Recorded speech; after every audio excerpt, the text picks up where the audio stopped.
Hello everyone. आज का हमारा टॉपिक है मिडवाइफरी एंड ऑब्स्टेट्रिकल नर्सिंग से प्लेसेंटा। प्लेसेंटा फॉर्मेशन से पहले हमने कुछ इम्पॉर्टेंट इवेंट्स देखे, हमने बहुत अच्छे से उनको डिस्कस भी किया और वीडियो से उनके हम अच्छे से समझ गए। तो एक बार उन इवेंट्स को हम सिस्टमेटिकली रिवाइज करते हैं।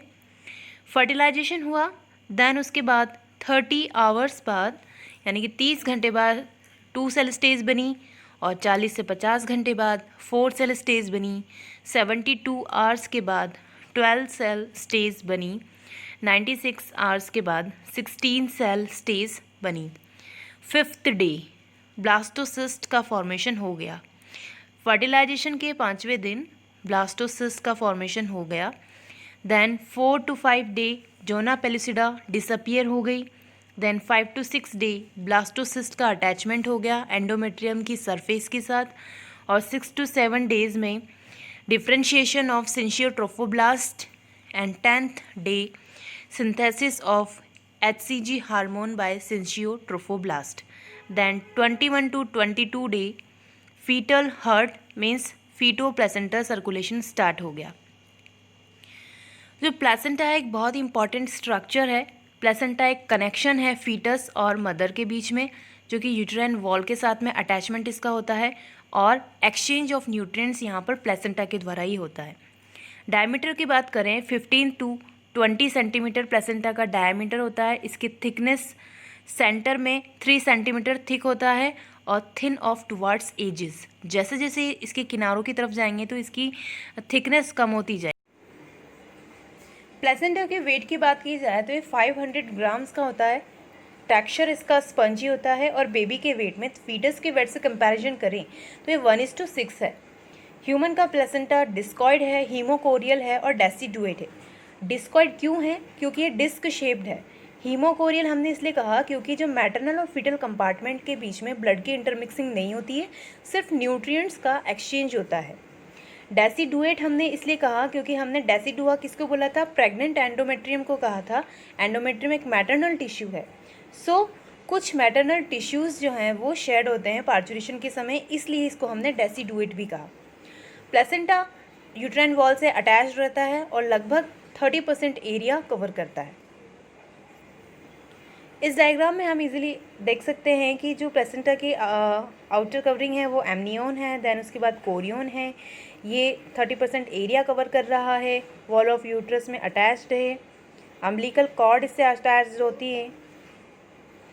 इस डायग्राम में हमें अम्बिलिकल वेन दिखाई दे रही है, अम्बिलिकल आर्टरीज दिखाई दे रही है। 2 आर्टरीज होती है और 1 वेन होती है।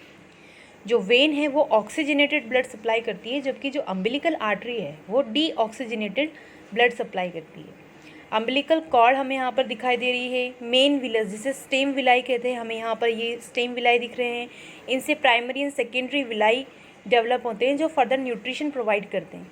देन हमें यहाँ पर एक इंटरविलस स्पेस दिखाई दे रहा है और ये डेसिडुआ यानी कि मैटरनल टिश्यूज़ का पार्ट है। अटैचमेंट की बात की जाए तो जो प्लेसेंटा है वो यूट्रस के जो बॉडी पार्ट है उसके अपर पार्ट में अटैच्ड होता है। विलाई से ये कनेक्ट होता है कोरियोनिक प्लेट से और बेजल प्लेट से। सेपरेशंस की बात की जाए, जो बर्थ के बाद में जब प्लेसेंटा सेपरेट आउट होता है तो जो लाइन ऑफ सेपरेशन है वो है इसकी डेसिडुआ स्पॉन्जियोसम। स्ट्रक्चर की बात करें तो इसकी स्ट्रक्चर में प्लेसेंटल प्लेट्स पाई जाती हैं। 2 प्लेट्स होती है जिसे chorionic plate and basal plate हम बोलते हैं। कोरियोनिक प्लेट इंटरनली लाइज होती है, अम्बिलिकल कॉर्ड कोरियोनिक प्लेट से अटैच होती है और स्टेम विलाई यहीं से अराइज।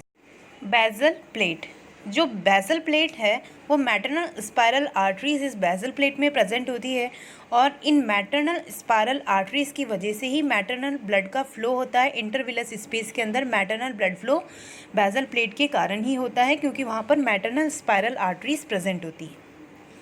इस डायग्राम में हम देख सकते हैं अम्बिलिकल आर्टरीज। ये अम्बिलिकल आर्टरीज़ हैं। यहाँ पर आपको अम्बिलिकल कॉर्ड दिखाई दे रही हैं। अम्बिलिकल आर्टरीज नंबर में 2 होती है और अम्बिलिकल वेन 1 होती है। Umbilical when oxygenated blood supply करती है और umbilical arteries deoxygenated blood supply करती है। प्लेसेंटा के केस में जस्ट अपोजिट होता है। नॉर्मली आर्टरीज तो ऑक्सीजनेटेड ब्लड सप्लाई करती हैं, लेकिन प्लेसेंटा में arteries D oxygenated blood supply करती हैं। यहाँ पर आपको इंटरविलस स्पेस दिखाई दे रहा है। ये फीटल सेक्शन है, यानी कि फीटल पार्ट, ये मिडिल सेक्शन है और ये वाला मैटरनल सेक्शन है। सो जो बेजल प्लेट है वो मैटरनल सेक्शन बनाता है और जो कोरियोनिक प्लेट है वो फीटल सेक्शन बनाता है। डेसिडुआ हमें यहाँ पर दिख रहा है, मायोमेट्रियम हमें दिख रही है, एंडोमेट्रियल वेन्स हमें दिख रही है, एंडोमेट्रियल आर्टरीज हमें यहाँ पर दिख रही है। सो इस डायग्राम में हम देख सकते हैं कि ये जो क्रॉस सेक्शन दिखाया गया है इस एरिए का, अगर हम क्लोजली मॉनिटर कर रहे हैं तो हम देख सकते हैं कि यहाँ पर दो जो हैं वो आर्टरीज़ हैं। ये जो ब्लू कलर में है ये आर्टरीज़ हैं और ये क्या कंटेन करती है, वेस्ट प्रोडक्ट्स और कार्बन डाइऑक्साइड जो फीटस से आया है। और यहाँ पर एक जो है वो अम्बिलिकल वेन है जो कि ऑक्सीजन, न्यूट्रिएंट्स और हार्मोन सप्लाई करती है। ये पूरा प्लेसेंटा का स्ट्रक्चर है। देन हम बात करते हैं इंटरविलस स्पेस की। सो जो इंटरविलस स्पेस है, इनर साइड में कोरियोनिक प्लेट प्रेजेंट होती है, आउटर साइड पे बेजल प्लेट प्रेजेंट होती है और पेरीफेरी पर इन दोनों प्लेट्स का फ्यूजन होता है, यानी कि चारों और पेरीफेरीज पे दोनों प्लेट फ्यूज हो जाती हैं। बाकी इनर साइड पे कोरियोनिक और आउटर साइड पे बेजल प्लेट प्रेजेंट होती है।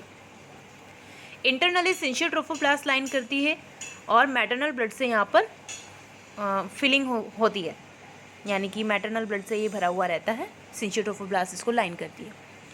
बहुत सारी ब्रांचेस की विलाई यहाँ से अराइज होती है, जिन्हें हम स्टेम विलाई बोलते हैं, और ये इंटरविलस स्पेस के अंदर प्रोजेक्ट होती है।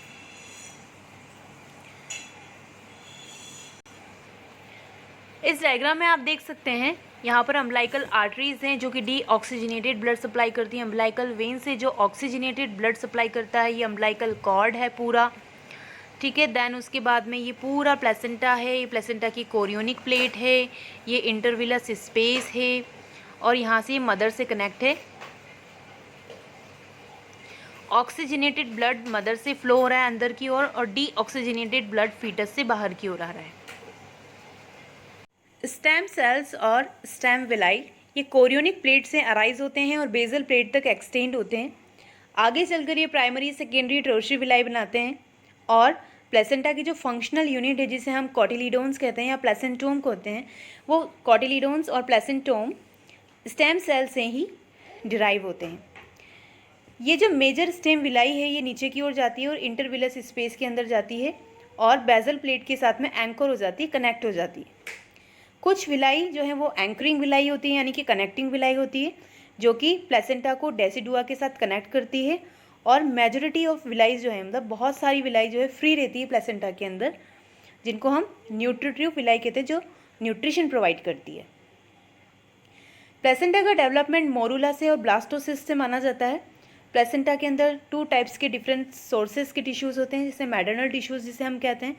मैटरनल टिश्यूज़ के अंदर uterine epithelium, connective tissues, blood capillaries होती हैं और एम्ब्रियोनिक टिश्यूज़ के अंदर extra embryonic membranes, mainly chorion, embryonic connective tissue, blood capillaries present होती है।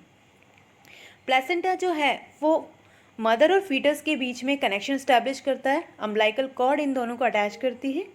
सरफेस की बात की जाए तो maternal surface and fetal surface 2 types की सरफेस है। जो फीटल सरफेस है वो शाइनी है, ग्रे है, ट्रांसल्यूसेंट है और मैटरनल सरफेस रफ, स्पंजी और डल रेड कलर की है। सो इस एग्जांपल में आप देख सकते हैं इस डायग्राम में फीटल जो सरफेस है एमनियोन पार्शली रिमूव किया गया है ताकि हमें अच्छे से दिख सके। ये फीटल सरफेस है और ये मैटरनल सरफेस है। मैटरनल सरफेस हमने क्या कहा, रफ, स्पॉन्जी, डल रेड। सो इस डायग्राम में आपको दिख रहा होगा मैटरनल सरफेस ये रफ है, स्पॉन्जी है और डल रेड कलर की, जबकि फीटल सरफेस ग्रे कलर की है। मैटरनल सरफेस रफ है, स्पॉन्जी है और मैटरनल ब्लड की वजह से इसका डल रेड कलर होता है, फ्लैशी इसकी अपीयरेंस होती है।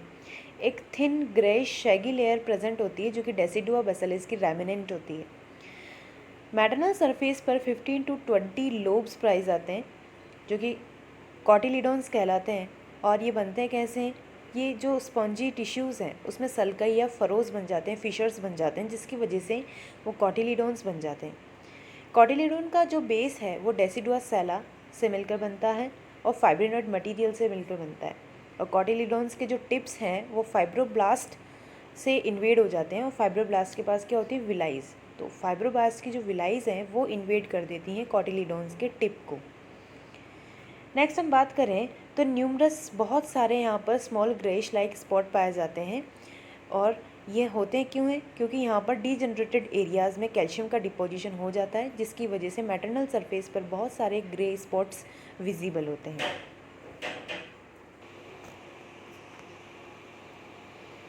मैटरनल सरफेस प्लेसेंटा का 1/5 पार्ट होता है, मींस जो टोटल प्लेसेंटा है उसका 1/5 पार्ट मैटरनल पोर्शन होता है।